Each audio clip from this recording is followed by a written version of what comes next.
E aqui tem uma carta do Paulo Antônio do Nascimento, né, perguntando o que eu acho. Ele me manda aqui um artigo de um médico brasileiro que diz que a AIDS não tem origem num vírus. É um problema complexo causado por uma simultaneidade de fatores e que esse negócio de vírus é tudo uma empulhação. Ele me pergunta o que eu acho. Eu falo, eu não acho nada, eu não entendo o suficiente do assunto para poder ter uma opinião, mas eu acho que é bem possível. O que a gente tem a observar é que hoje em dia essas questões médicas elas não são discutidas mais seriamente. Quer dizer, já tem, logo no começo, o establishment médico, frequentemente sob instrução da ONU, e da indústria farmacêutica internacional, já toma posição dogmática no início, e a partir daí quem quer que conteste aquilo já é boicotado, marginalizado, em suma, tapam a boca do sujeito. É bem possível que isso aconteça aqui com esse médico. Quer dizer, a teoria viral da AIDS já está aí estabelecida como uma sabedoria convencional. Agora é difícil contestar isso aí. Não é isso? Você veja, mas mesmo coisas muito mais, de uma amplitude muito maior, né, como, por exemplo, essa coisa dessa campanha antitabagística ou campanha abortista, etc., também não se admite discussão séria. Quer dizer, a ideia que as pessoas têm de que a ciência, né, é feita na base da aferição objetiva dos dados, da discussão racional, confrontação racional das hipóteses, é um conceito totalmente idealístico que já não vigora mais. Quer dizer, hoje em dia isso é tudo decidido assim, assembleia de ongueiros, né? E uma vez que eles decretaram a sentença que interesse, vamos dizer, ao establishment globalista, não se pode mais discutir nada. Por exemplo, aqui nos Estados Unidos, o pessoal alardeia o tempo todo que morrem 400 mil fumantes por ano. Então, com base nisso, fazem uma campanha antitabagística medonha. Né? Tem cidade aqui que proíbe o fumo até na rua. Aqui na Virgínia isso não acontece, graças a Deus, por ser a terra do tabaco, então realmente se pode fumar em todo quanto é lugar. Mas tem, em Washington, por exemplo, na capital, você não pode fumar mais em restaurante nenhum. E aí, no Brasil, esse palhaço desse ministro Temporão, tá certo? Vem tentando implantar a mesma coisa, quer dizer, quer extinguir os fumódromos, né?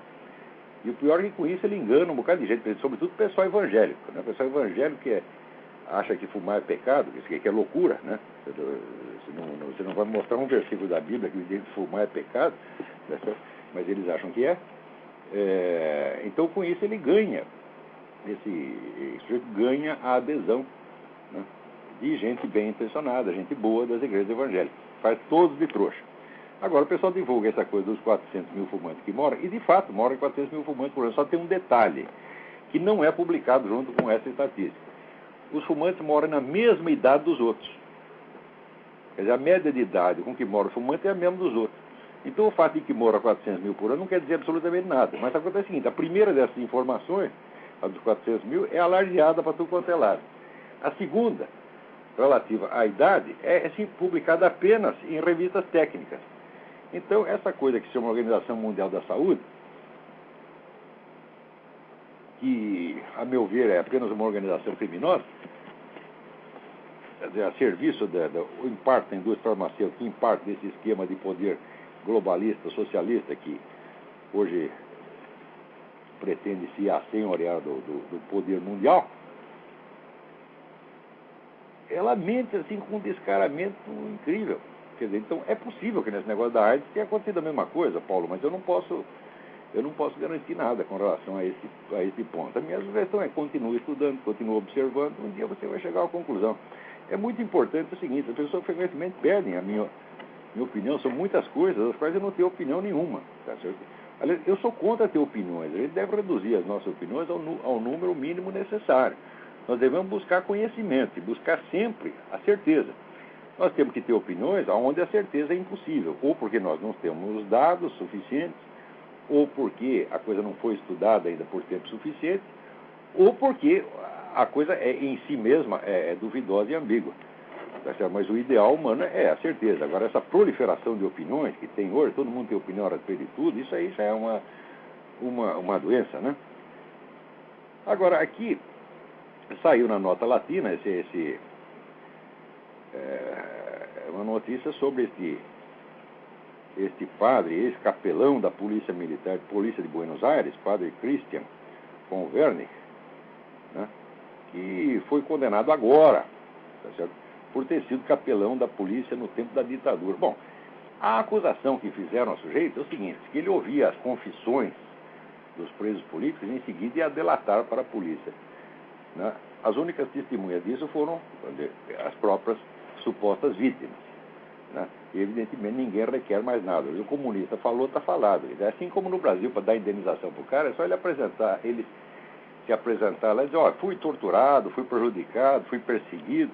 Aparecem outros três que estão dizendo a mesma coisa, e um testemunha para o outro testemunha para o outro, e todo mundo embolsa dinheiro. Então, ou para embolsar dinheiro, ou para condenar os inimigos, o procedimento é sempre o mesmo, é só a palavra deles que vale. Agora, cá entre nós, vocês acreditam que esses comunistas se confessavam para o capelão da Polícia Militar de Buenos Aires? Ora, porra! Se o padre de fato fez isso, ele ouviu a confissão e delatou, então o padre seria um verdadeiro porco, tá certo? Isso não seria um crime, mas seria um pecado inominável. Porque o segredo da confissão é uma coisa básica do sacerdócio. Se o padre fizesse isso, então ele merecia ser condenado, não à prisão, tá certo? Mas às penalidades espirituais correspondentes, iria para o inferno, tá certo?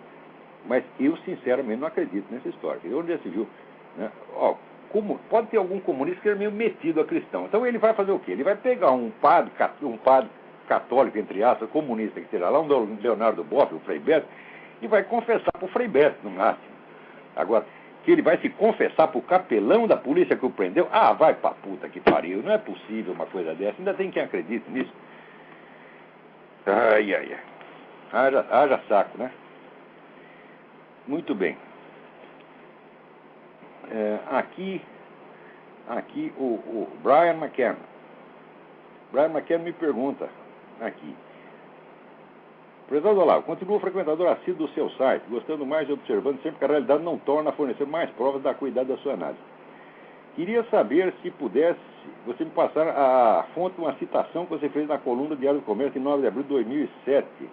Esta frase do Fernando Henrique Cardoso: não existe direita no Brasil no sentido clássico do conceito. O pensamento conservador filia-se a uma tradição ocidental que estabelece como pilares da ordem a família, a propriedade e os costumes. O nosso conservadorismo não é nada disso. Ele tem a ver com clientelismo, patrimonialismo, uso indevido dos recursos do Estado. E assim vai. Eu tenho esta fonte, eu não tenho aqui de cabeça agora. Eu vou ter que lhe passar por e-mail. Não vai ser possível responder isso nesse programa, mas que eu tenho isso, eu tenho. Depois eu tenho aqui o e-mail do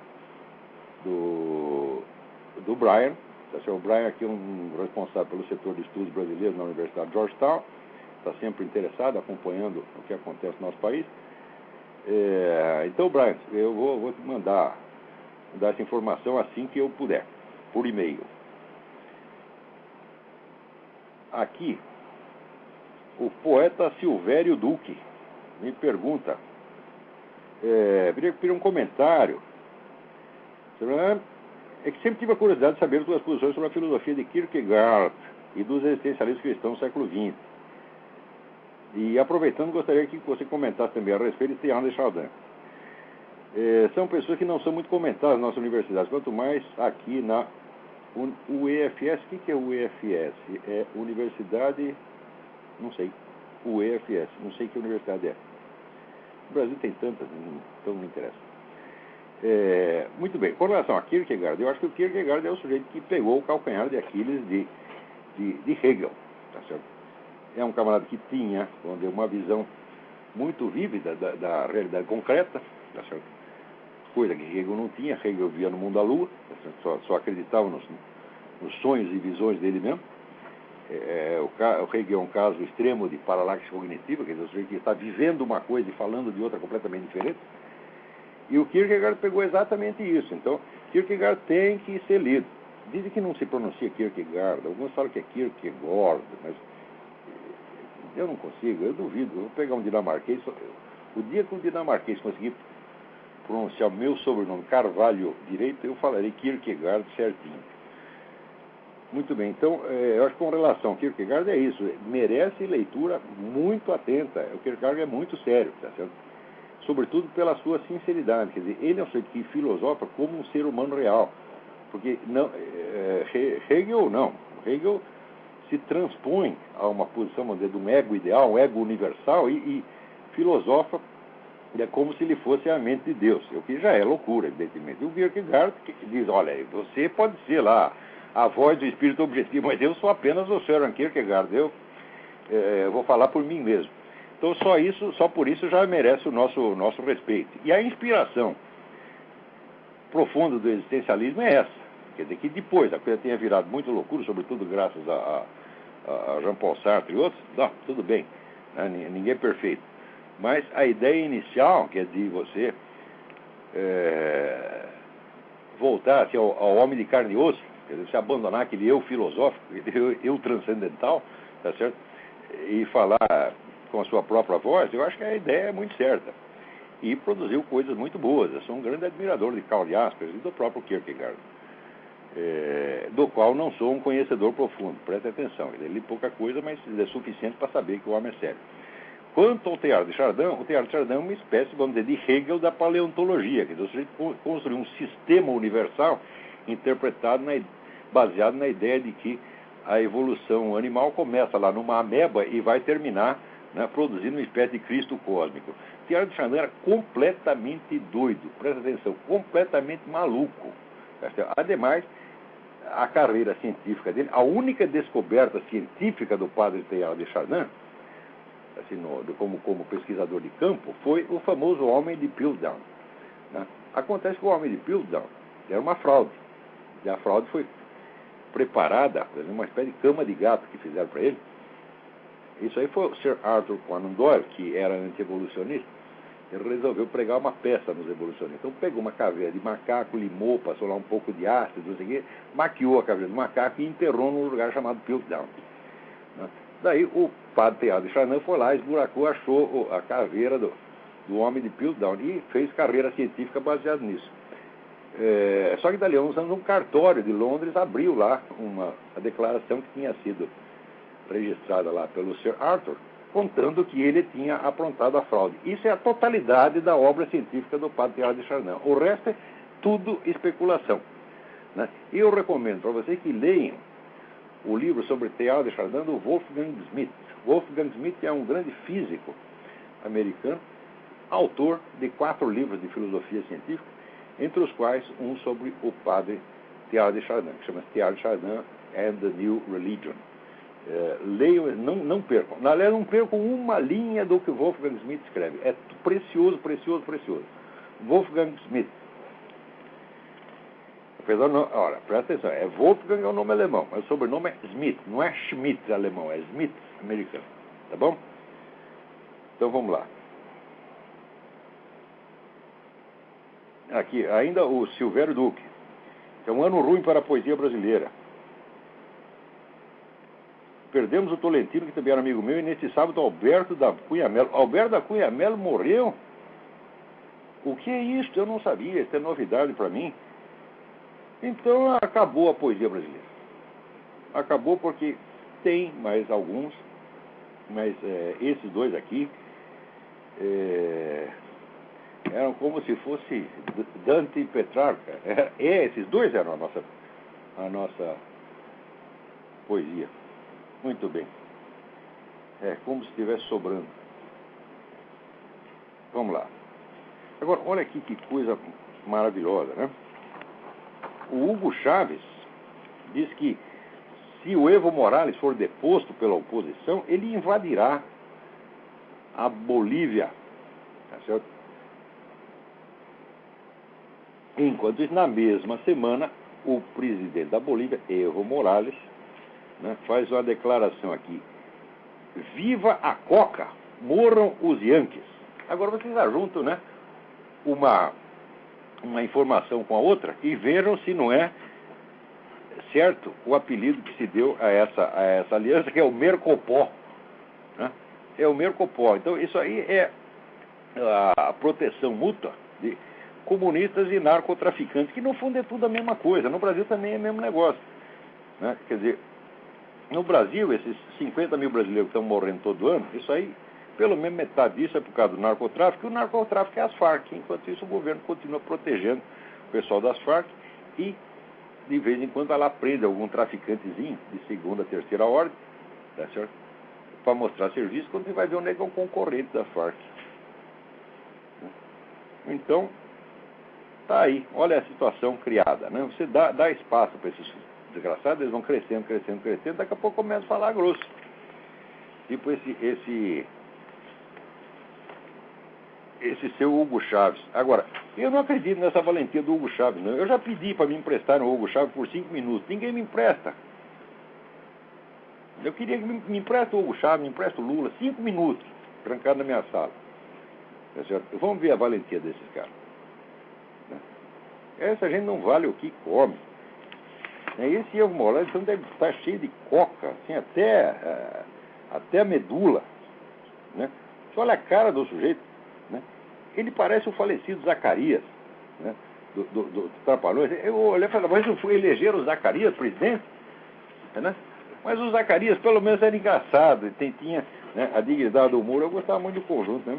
Mas o Evo Morales é uma espécie de Zacarias involuntário. Agora, tem gente que gosta disso. Eu acho que o amor que tem por essas pessoas é uma espécie de masoquismo, de autodepreciação. Eles pegam um sujeito bem feio, com uma cara bem lombrosiana mesmo, né?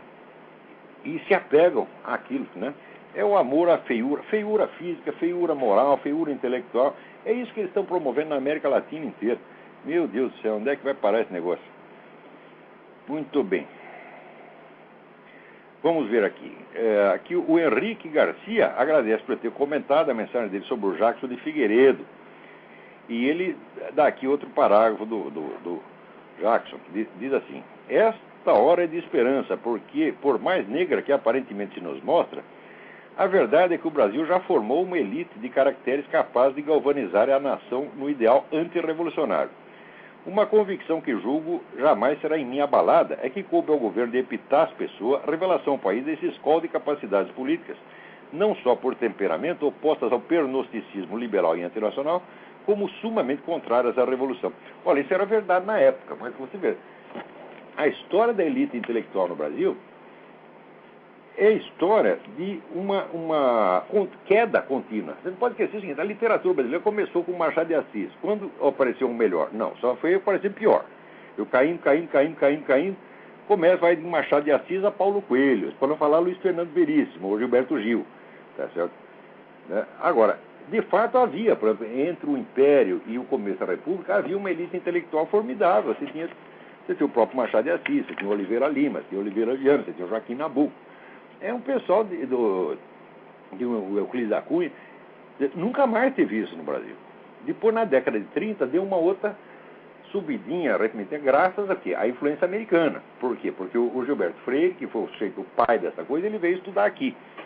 Depois, quando voltou, injetou lá no Brasil o que ele havia aprendido aqui e criou lá uma geração de intelectuais e escritores bastante notável, que criou o tal do modernismo nordestino, que era 1000 vezes mais sério do que o nordestino no modernismo paulista. O modernismo paulista era apenas uma sistematização da frescura. Frescura, viadagem. Aquele modernismo era tudo viadagem, né? E nada mais que isso. Agora, o modernismo nordestino era uma coisa muito séria. As obras do modernismo paulista são ilegíveis hoje em dia, ilegíveis, mas as do modernismo nordestino, sobretudo as do Graciliano Ramos, Zé Lins do Rego, ainda se leem, né? Eu leio o Zé Lins do Rego com um encanto renovado e sempre descubro novas profundidades. Se vocês não leram, tem até o último livro dele, que se chama Cangaceiros, né? É uma obra muito pouco lida, presta muito pouca atenção, o pessoal presta mais atenção no tal do ciclo da cana-de-açúcar, mas o Cangaceiro é uma obra-prima, como uma especulação sobre as origens da civilização, uma coisa de uma profundidade extraordinária. Eu nem sei se o Zé Lins do Rego entendeu o que ele fez ali, mas é um negócio fabuloso. Então aqui comenta o Henrique: parece que Jackson externou meramente um wishful thinking, visto que tal escola de capacidade que ele fala não só não teve força para promover um movimento conservador firme, duradouro, atuante, como não alcançou o banir definitivo ideal revolucionário, haja vista a situação presente. Bom, aconteceu que esta elite que ele fala, essa aí acabou a partir da Revolução de 30. Tá certo? E embora a década de 30 tenha nos trazido muita coisa boa, tá certo? A influência predominante a partir daí foi do pessoal esquerdista mesmo. Quer dizer, nós não podemos esquecer que o Partido Comunista foi uma das forças criadoras da cultura brasileira a partir dos anos 30. Tá certo? Então, a partir daí, a coisa foi tomando a direção atual. Tem alguém aí na linha? Vamos ver. Aqui é o Daniel, de São Paulo. Alô? Quem é? Boa noite, Olavo. Aqui é o Daniel, de São Paulo. Daniel, tudo bem? Tudo bem. Fale bem alto, se puder. Eu tinha 2 perguntas para você. Queria que você comentasse aí do Prêmio Nobel de Paz aí do Al Gore. Mas que merda, né? Você vê, esse prêmio foi muito bem lembrado, porque é o seguinte, este prêmio veio na mesma semana em que a justiça inglesa decidiu que o livro do Al Gore só pode ser usado nas escolas secundárias inglesas se vier acompanhado de advertências quanto aos inumeráveis erros, as informações erradas que tem lá dentro. Quer dizer, esse livro é uma empulhação do começo até o fim. E justamente por isso é que a Academia Sueca, tá certo? Lhe deu o prêmio. A Academia Sueca vem ficando cada vez mais sem vergonha a cada ano que passa, tá certo? Eu não sei o que aconteceu lá dentro, mas eu sei que de uns 20 ou 30 anos para cá, esse negócio foi ficando cada vez mais comunista, mas puxa saco de tudo o que não presta, tá certo? De mais que o Prêmio Nobel já não significa mais nada. O Prêmio Nobel significa só conceito, é um picaretão de fama mundial. Agora, aqui o jornal Financial Times diz que este prêmio pode mudar totalmente o panorama da eleição norte-americana, porque até aqui parece que o candidato predileto dos democratas é a Hillary Clinton. Mas o neguinho chega aí armado de prêmio Nobel, ele é capaz de dar uma rasteira nela e sair ele candidato. Eu espero até que isso aconteça, porque esse cara não se elege. Esse cara, na eleição, ele é um azarão. Tá certo? Agora, a Hillary, ninguém sabe o que vai dar. A Hillary, embora exista uma grande rejeição contra ela, existe uma pilha de processos do tamanho dessa mesa. Tá entendendo? Essa mulher é um verdadeiro Renan Calheiros de saia. Tá entendendo? Apesar disso, ainda tem muita gente aqui que gosta dela, porque ela tem um aparato pessoal de propaganda que não é brincadeira. Além da propaganda, não se esqueça, teve aquele negócio que o velho Reagan privatizou uma parte do serviço da CIA, tá certo? E a família Clinton comprou tudo. Então o Clinton tem o seu serviço secreto particular. Esse pessoal é muito perigoso. Agora, o Gore também é perigoso. O Gore, não se esqueça, a carreira do Albert Gore pai e Albert Gore filho, tá certo? Foi feita com dinheiro soviético. Todo mundo sabe, quem financiava os dois era Armand Hammer. E Armand Hammer, que era o homem da Occidental Petroleum, da qual o Gore é um dos grandes acionistas hoje, é o sujeito lá, amigo de Lenin, tá certo? Que mais tarde se descobriu que não era só um capitalista que fazia negócio da União Soviética. Não, ele era um dos dirigentes do esquema financeiro, tá certo? Do Comintern. E esta grana fez a carreira do Albert Gore, tá certo? Agora, aí no Brasil, o pessoal é tão burro, mas tão burro. Eles pensam que o brasileiro acredita o seguinte: nos Estados Unidos não tem esquerda, tá certo? Eles acreditam que aqui não tem esquerda. Eu digo, mas a esquerda americana é a mais poderosa do mundo. A esquerda brasileira é feita pela esquerda americana. E o pessoal aí não sabe, é todo mundo idiota. Mas é uma coisa impressionante. Então, quando a gente fala aqui que o Gore trabalha para a esquerda, o Clinton trabalhar para a China, o pessoal ria. O brasileiro ri. O brasileiro ri daquele não sabe. Como é que pode ser tão idiota assim? Quanto mais ignorante, mais certeza o neguinho tem, tá certo? E mais ele ri daquilo que ele não sabe, daquilo que ele não compreende. Essa semana apareceu até aquele tal de Celso Lungaretti, né? Dizendo que o que eu estou escrevendo do Foro de São Paulo, que eu escrevi com o Foro de São Paulo, os partidos do Foro de São Paulo dominam vários países da América Latina.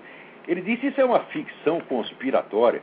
Eu digo, meu filho, mas quem diz isso não é eu, primeiro lugar, são os partidos, né?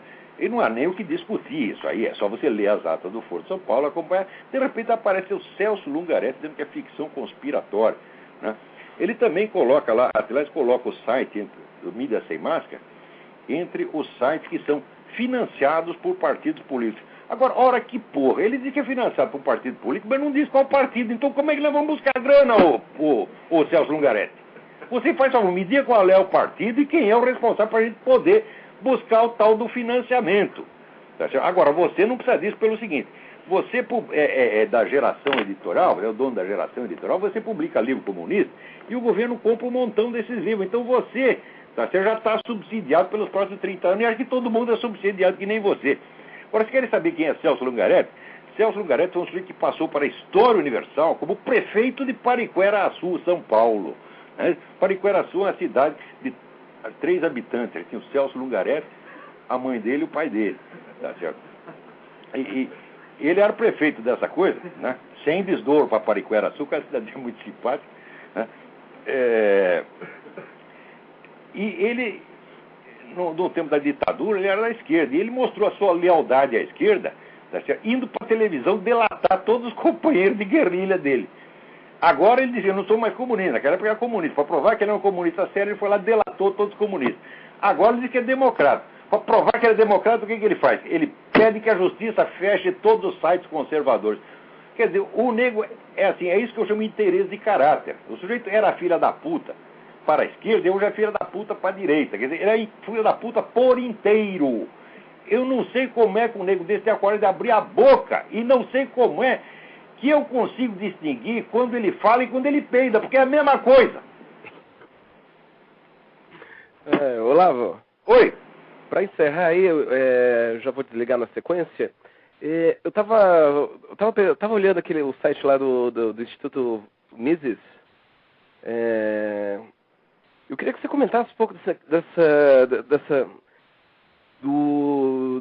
da busca da verdade em ciências sociais, em economia, né? Para você pudesse falar um pouquinho disso aí, do conceito de verdade objetiva, se é possível, de que forma é viável. Tá joia? Bom, vou desligando aí, tá? Um abraço, hein? Só 2 minutos, é passando para várias horas. Mas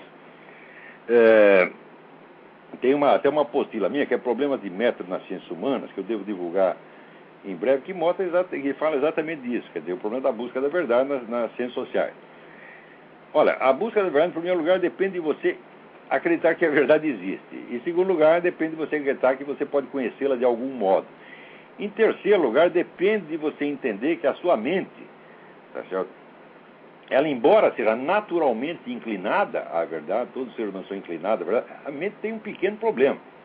Até recentemente saiu uma pesquisa, vou publicar no Washington Post, várias pesquisas de psicólogos que mostram que as pessoas preferem antes acreditar numa mentira que combine com os esquemas de raciocínio habituais dela do que numa verdade que contraria esse esquema.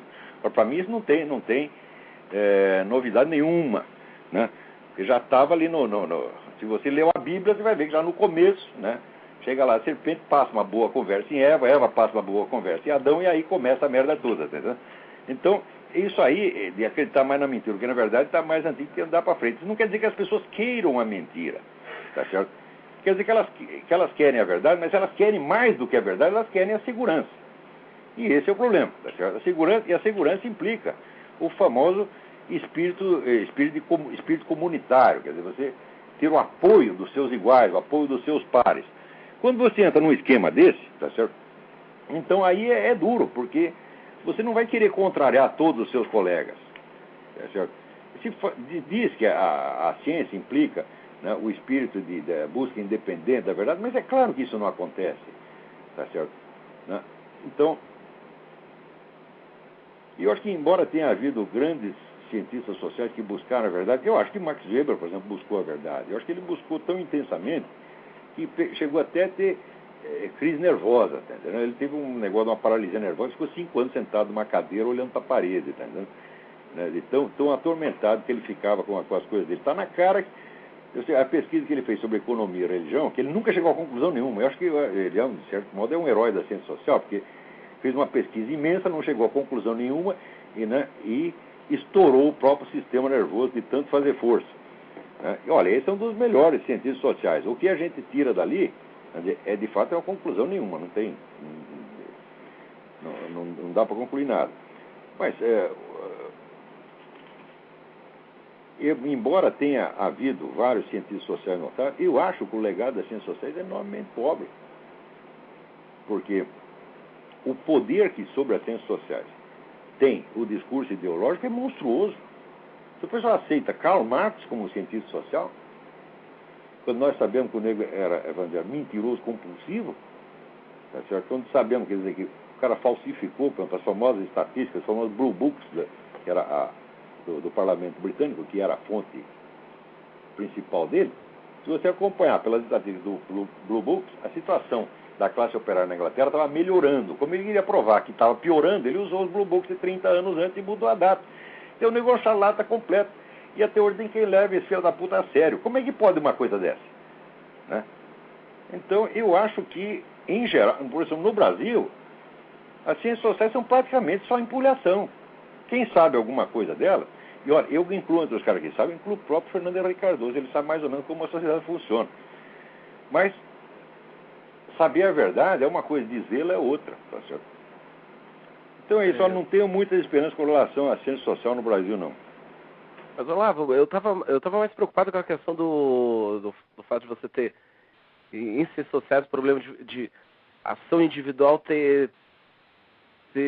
corresponder a um reflexo no coletivo que pode ser totalmente diferente, né? Aquela coisa cada um fazendo uma coisa, no coletivo pode dar em outro resultado, falar da composição, esse tipo de coisa. Qualquer coisa que o indivíduo humano faça pode cair dentro da máquina de trituração mental coletiva e virar outra coisa completamente diferente. Eu mesmo vejo as minhas palavras, quantas vezes elas se transformam em outra coisa. Depois de publicadas, elas viram outra coisa. Eu digo uma coisa, o sujeito transforma em outra completamente diferente.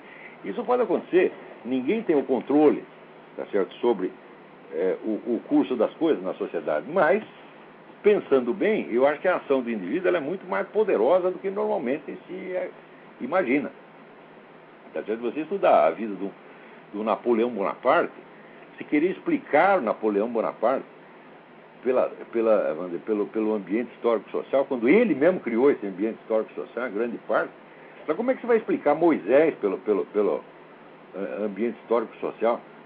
Quer dizer, tem indivíduos que às vezes incorporam em si uma força histórica, até uma força cósmica divina, tá vendo? E muda o curso das coisas. Agora, note bem, veja a diferença entre Moisés, por exemplo, e um Karl Marx. Moisés conversou com Deus 5 minutos, baixou umas ordens, e os judeus estão obedecendo aquilo faz 5.000 anos exatamente do jeito que ele disse que era para fazer. Presta atenção. Né? Karl Marx disse que ia fazer uma revolução para libertar o proletariado, fez essa merda que fez na União Soviética, continua fazendo merda atrás do mundo, agora, a merda de toda parte, tá certo? E ainda dizem que o cara é um grande cientista social e que ele entendeu o processo histórico. Entendeu coisa nenhuma. Olha, poder significa você dizer o que vai fazer e fazer exatamente do jeito que disse e dar o resultado que você disse. Tá certo? Agora, você fazer uma agitação, fazer um forrobodó dos diabos e dar tudo ao contrário, isso não é poder nenhum, isso é apenas agitação. Você vê o Hitler. O nego chega lá e diz, aqui vamos fazer um Reich que vai durar 1000 anos. Durou 12 e só deu merda. Você chama isso de poder? Não, isso não é poder. Isso é o caos, tá certo? A força do caos.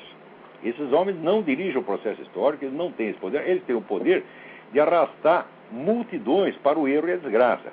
Porque note bem, a verdade objetiva, ela existe, mas você não pode descobrir a verdade pela opinião da maioria. A verdade se revela não no que as pessoas dizem, mas no que lhes acontece no fim das coisas, no fim das contas. Você está entendendo? Porque se todo mundo apostar que 2 mais 2 dá 5, vai continuar dando 4. E o resultado é que, no fim, todo mundo vai ficar com o saldo em vermelho. Agora, às vezes, a verdade é rejeitada pela maioria, rejeitada, ridicularizada, etc. Não tem importância, no fim das contas, ela vai ganhar. Ela ganhar não quer dizer que a maioria vai aceitá-la. Quer dizer que a maioria vai se ferrar porque negou a verdade.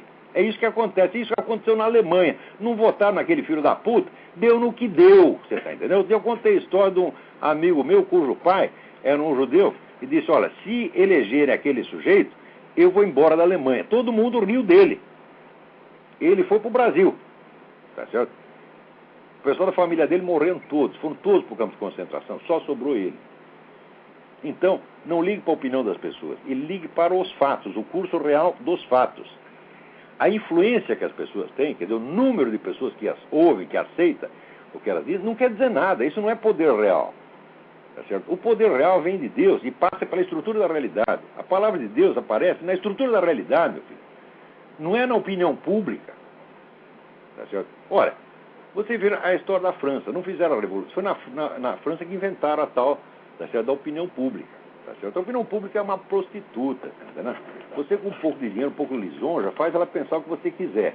Agora, não importando o que ela pense, o curso dos fatos vai para determinar, vai para onde tem que ir, de acordo com a estrutura da realidade.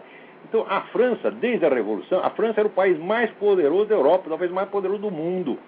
Tá certo? Desde então, começou a cair, virou uma potência segunda classe, tá certo? E hoje é o quê? É empregadinha de árabe, tá certo? Esse é o curso da história, tá certo? Tal como prescrito pela estrutura da realidade, não pelos doutrinários da Revolução Francesa. Então não adianta nada o francês falar de boca cheia, tá certo? La grandeur, etc., porque não tem grandeur nenhuma, aquilo lá tá uma miséria, tá uma merda. Ó, peraí, eu quero ter um negócio aqui que eu preciso ler. Antes de atender qualquer um, eu tenho que dar uma notícia para vocês. Nunca tem notícia boa, agora tem uma, porra. Olha aqui, o mestrado em filosofia da Universidade Federal de Pernambuco acabou, foi extinto, foi descredenciado pela CAPES. Parabéns, CAPES, até que você fez alguma coisa que preste. Porque é o seguinte, né? Um dos motivos foi aquele famoso vestibular, tá certo? Na qual, aí, o sujeito para ser aprovado precisava xingar várias pessoas, entre os quais eu. Entre os malvados, está lá, a lista dos bonzinhos, Leonardo Boff, e os malvados é o Olavo de Carvalho. Se você acha que o Olavo de Carvalho não é malvado, você não passa no exame. Agora, os caras fazem uma merda dessa e quer ter um mestrado lá dentro. Esse reitor Amaro Lins, tu é uma besta quadrada, rapaz, tu não pode ser nem professor primário. Tu tem que ser varredor de rua, tu tem que ser frentista de posto de gasolina, se tiver capacidade para tanto, tá certo? Então, olha, a CAPES, eu falei tão mal da CAPES, mas a CAPES foi lá e falou, não, isso aqui não pode, isso aqui é esculhambação. Inclusive, veja, lá nesse mesmo vestibular, dava quem é o autor de Grande Sertão Veredas. Sabe o que tinha que responder para passar no exame? Graciliano Ramos. Como é que pode um treco desse, meu Deus do céu? Tá certo? Agora, aí, no Brasil, tem um negro que é chefe de departamento e escreve Getúlio com LH, que é o doutor Emir Sader. Eu já disse, o doutor Emir Sader é uma besta quadrada, é um inepto, é um cara que só vive de mentira, de bobagem, de propaganda comunista vagabunda, tá certo? E é lá chefe de departamento. Então, é isso que... Olha, o mal do Brasil é o pseudo-intelectual. Aí tem mais pseudo-intelectual subsidiado do que em qualquer país do mundo. Isso é pouca vergonha. Vocês querem acabar com a pouca vergonha dos políticos? Mas peraí, quem cria isso, quem cria a situação são os intelectuais. A longo prazo, eles determinam a cultura. Eles escolhem os livros que você vai ler, eles escolhem os livros que tem na biblioteca das faculdades, escolhem até os livros que tem no seminário. Você quer... Olha, eu, por exemplo, a minha biblioteca é, em grande parte, feita de livros que eu comprei em sebo que tinham sido refugados pelas bibliotecas dos seminários. Os grandes livros da doutrina católica, da filosofia católica, nos anos 60, 70, foi tudo refugado pela biblioteca do seminário para encher de Leonardo Boff e do Padre Gutierrez, esses vagabundos da teologia da libertação. Tá certo? Então, o que eu ia lá no sebo e comprava aquele livro. Tá certo? Então, é assim que os camaradas determinam o curso das coisas. Eles vão lá e selecionam os livros que pode ler e que não pode ler. Por exemplo, agora tem uma parada no Brasil, o Lucas Mafalda está criando, vamos dizer, um Instituto Aristoi. A ideia dele é editar pelo menos 1000 livros, que são pensamento conservador no mundo, que no Brasil é totalmente desconhecido. Graças ao fato de ser desconhecido, então esse vagabundo, esse Emir Sader, pode vender aquela empulhação do dicionário crítico do pensamento da direita, onde você procurando lá, né, feito por 106 autores, todos subsidiados pelo governo, tá certo? E quando você procura lá, não tem um pensador de direita lá dentro. Não tem o Russell Kirk, não tem o Roger Scruton, não tem ninguém. Então, não tem ninguém por quê? Porque esses vagabundos não conhecem e não querem que os outros conheçam. Tá certo? Então, olha, por isso que eu digo, aqui tem uma menina perguntando, fala, será que você não exagerou? Né? Espera aí, deixa eu ver se eu acho aqui o nome dela. Será que você não exagerou ao dizer que a educação brasileira é crime organizado? Não exagerei, não. Não exagerei, não. Agora, o crime organizado, pelo menos de vez em quando, ele faz uma festinha no Moro. Tá certo? E dá comida lá para os pobres. Agora, a educação brasileira só tira. A educação brasileira é pior que o crime organizado. Primeiro, porque ela criou o crime organizado. Antes de haver o problema da criminalidade no Brasil, houve uma cultura inteira, tá certo? De embelezamento do crime. Ora, o ser humano, para ele fazer alguma coisa, antes de ele fazer, ele tem que pensar. Tudo que existe na realidade passou pela cabeça do negro, tá entendendo? Então, se você determina as ideias das pessoas, você determina o que elas vão fazer mais cedo ou mais tarde. Então, a criminalidade brasileira, esses 50 mil homicídios que tem por ano, começou na cultura brasileira. Eu publiquei isso há 15 anos atrás no Jornal do Brasil, num artigo que se chama Bandidos e Letrados. Cada escritor, cineasta, um amigo meu chamado cineasta, tá certo? Pessoal de teatro, são todos culpados desse sangueira que está correndo no Brasil hoje, porra. Agora vocês levam a sério essa gente, porra. Meu Deus do céu. Então, é isso aí. Parabéns à CAPES. Fechou e tem que fechar mesmo. Vamos lá, quem está na linha? Alô, Olavo. Oi. Marcelo de São Paulo, tudo bem, Olavo? Oi, Marcelo, tudo bem? Tudo firme. Olha, queria ouvir de você algumas palavras sobre... Fale mais alto, grite. Ok. Gostaria de ouvir de você, Olavo, alguma palavra sobre uma parte intrigante do seu livro, muito profunda, do Jardim das Aflições, onde você fala da sabedoria infusa, não é? Que seria uma sabedoria própria do homem, natural ali do homem, onde ele pode chegar à realidade. Você começa falando disso para depois fazer uma crítica ao materialismo que sucedeu a toda a filosofia medieval e a antiga, principalmente, a grega, e dizendo que todos os esquemas matemáticos, então, se voltaram para explicar a realidade e a ciência, menos a realidade e mais a ciência até. Eu como médico, homem que preciso da ciência, né, a gente se fundamenta em algumas ciências para trabalhar, etc. e tal, achei intrigante tudo isso e gostaria de ouvir alguma palavra sua sobre isso.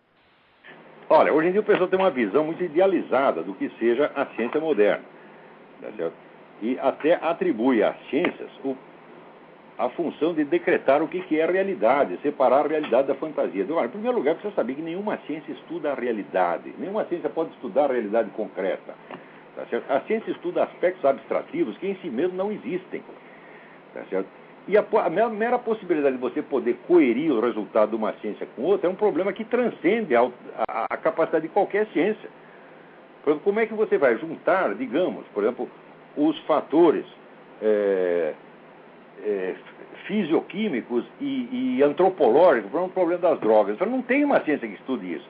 Eles fazem hoje um negócio que se chama interdisciplina, que significa juntar um monte de especialistas, cada um de uma ciência, e costurar o resultado às pressas. Não existe critério para isso.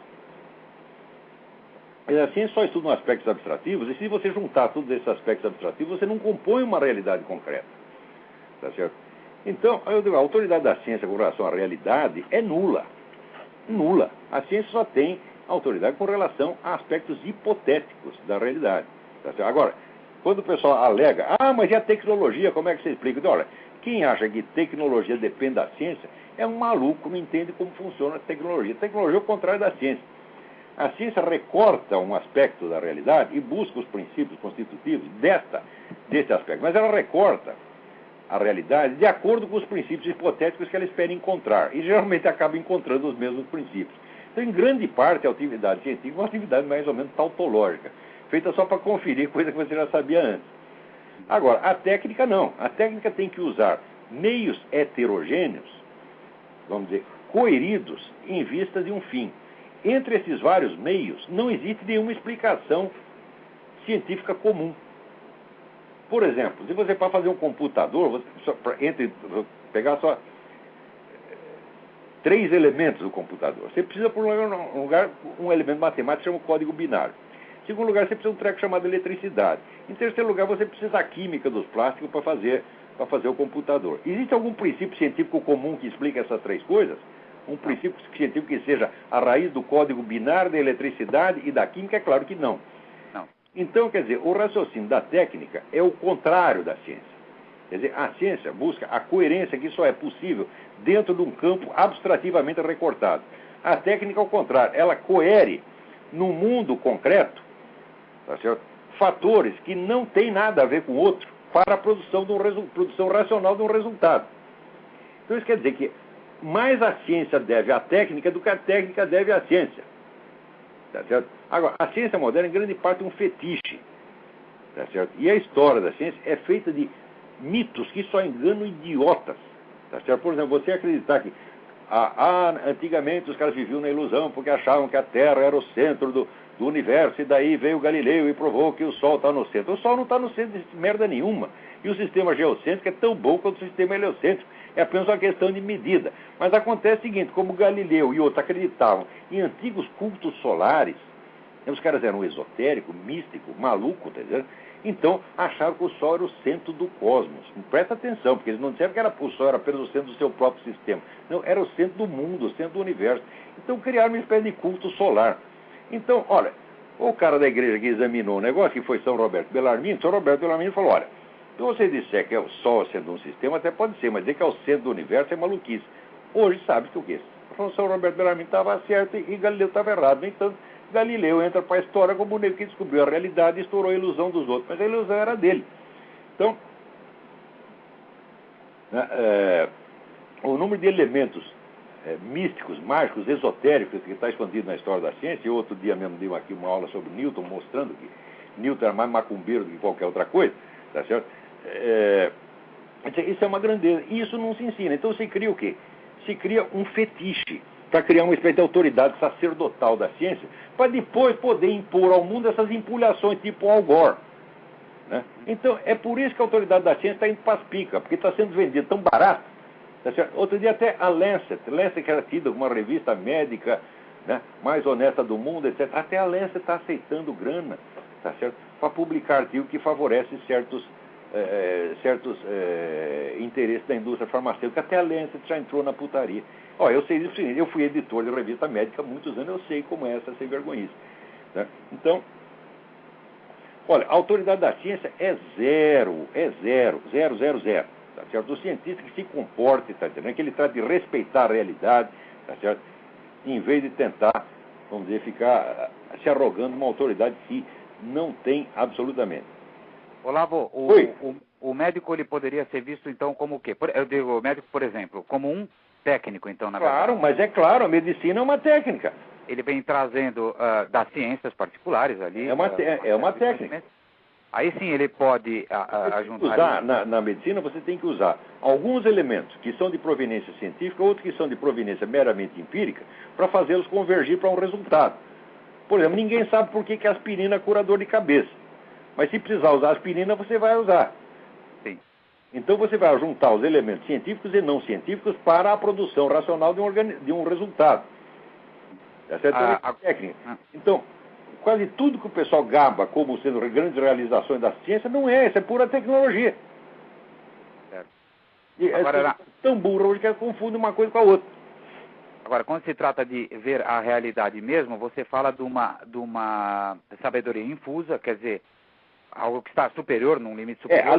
Aí já é outro assunto. Uma coisa metafísica. De acordo com a doutrina da igreja, sim, o Espírito Santo, ele dá uma dupla assistência à inteligência humana. Uma é a sustentação habitual que ele dá à inteligência humana. A inteligência humana é em si mesma um milagre. Quer dizer, como é que o ser humano pode ter noções, qual é a noção de realidade objetiva? Né? Para um animal não existe realidade objetiva, existe apenas a estimulação que chega ao seu corpo. A visão que o animal tem da realidade é totalmente subjetiva e subjetivista. A própria noção de realidade objetiva não é biologicamente explicável. Tá certo? Então, isso aí já é um exemplo, vamos dizer, de uma assistência, uma forcinha a mais que o Espírito Santo dá para a inteligência humana em geral, para o seu funcionamento natural. Agora, de vez em quando, ele dá alguma coisa a mais. Tá certo? E pode dar também uma sabedoria infusa. O que é sabedoria infusa? O nego sabe coisas que foi Deus que contou para ele, sem que ele nem tivesse ideia daquilo. Isso acontece mesmo. Pessoas que sabem, como diz, aquilo que não poderiam saber. Entendeu? Que fica, vamos dizer, entre a investigação, o esforço de investigação e o resultado, você tem uma coisa desproporcional. E às vezes a sabedoria é tão grande que transcende. Você vê, pega a obra inteira de Santo Tomás de Aquino, que é uma coisa maravilhosa. Então, no fim, ele ficou sabendo certas coisas que eram assim tão importantes, tão vastas, que ele não conseguia mais explicar. Então falou, olha, escrevi até onde dava, o resto não dá, é pior. O resto é que é mais importante. Tá certo? Isso acontece, isso é a sabedoria infusa. Agora, que existe também é a empulhação, a falsificação de sabedoria infusa. Tá certo? O nosso presidente, por exemplo, ele acha que ele tem sabedoria infusa. Tá certo? Ele acha que o Espírito Santo fala com ele. Não é Espírito Santo, é Espírito de porco. Ele está confundindo. Tá certo? Muito bem, olha, meus parabéns pelo programa e muito obrigado, até a próxima. Obrigado eu.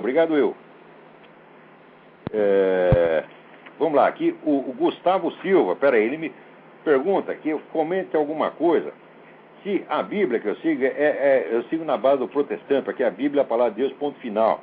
Claro que a Bíblia é a palavra de Deus e ponto final. Porém, eu acho uma estupidez dos meus amigos protestantes acharem que a tradição passada de boca em boca desde do Cristo para os seus apóstolos não vale nada.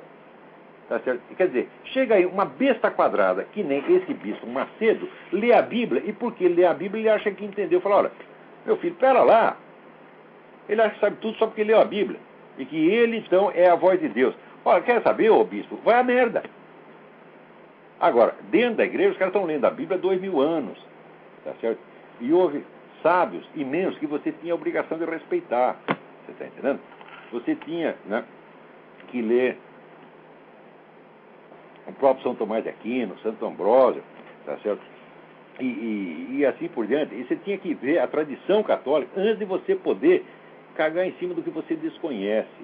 Tá certo? Agora, o nego lê a Bíblia, acha que entende tudo, e depois fica com a cabeça confusa, e chega o diabo, assopra uma coisa na orelha dele, tá certo? E ele acredita. O diabo nunca chegou o PT chegou o bispo. Tem que passar esse negócio de aborto. E agora o bispo virou abortista. Tá certo? Tu não tem vergonha, rapaz? Quer dizer, ele diz, olha, veja o seguinte, ele diz, você acha, por exemplo, que, né, Deus dá a vida ao filho de um estupro? Eu digo sim. Ele acha isso absurdo. O meu Deus não. Seu Deus é nada. Seu Deus é um vácuo que você mesmo inventou, ô Macedo. Você não entende merda nenhuma disto. Tu é um embrulhão. Quer dizer, antes de você enganar os outros, você se enganou a si mesmo. Sempre acreditei na tua sinceridade. E olhem bem, continua acreditando. Eu acho que você é sinceramente um jumento. Tá entendendo? E coincidiu que a sua jumentice lhe deu dinheiro. Já acontece isso. Porque às vezes a inteligência pode deixar você pobre e a burrice pode enriquecer. Você enriqueceu com a sua própria burrice evangélica, a burrice bíblica. Que você lê a Bíblia, entende tudo ao contrário, sai falando besteira, tá certo? E as pessoas dão dinheiro para você.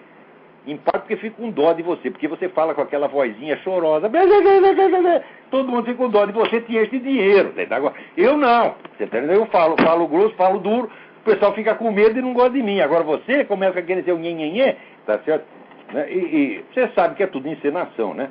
Então, fica com essa frescura aí e conseguiu arrastar um monte de idiota atrás de você. Agora, eu vou lhe dizer o seguinte, Deus é o Senhor da vida. E Deus não pergunta ao bispo Macedo a quem é para ele dar a vida ou não. De um estupro, meu filho, pode nascer um santo. E de um casamento regular, casamento cristão, pode nascer uma besta quadrada como você. Um charlatão, vagabundo, mentiroso como você. Tá certo? Agora, vem você selecionar qual é a vida que Deus dá e qual não dá? O que é isso, porra? Tu sabe que tu está mentindo. Você sabe que está falsificando. Você sabe que Deus é o Senhor da vida. E que Deus não escolhe a qualidade dos pais. Você está entendendo? Você sabe perfeitamente disso. Você está trabalhando para o diabo. E você vem lançando desafio. Eu te desafio. Você não fala em nome de Deus coisa nenhuma. Você sabe que você foi comprado. Foi comprado pelo Satanás. Vamos lá. Epa, acabou. Acabou o nosso tempo. Lamento muito, eu queria ler para vocês aqui umas citações maravilhosas que o Dr. Emir Sader selecionou do Che Guevara. Tá certo? Mas não vai dar tempo. Não vai dar tempo. Fica para a semana que vem. Muito obrigado a todos e até a semana que vem.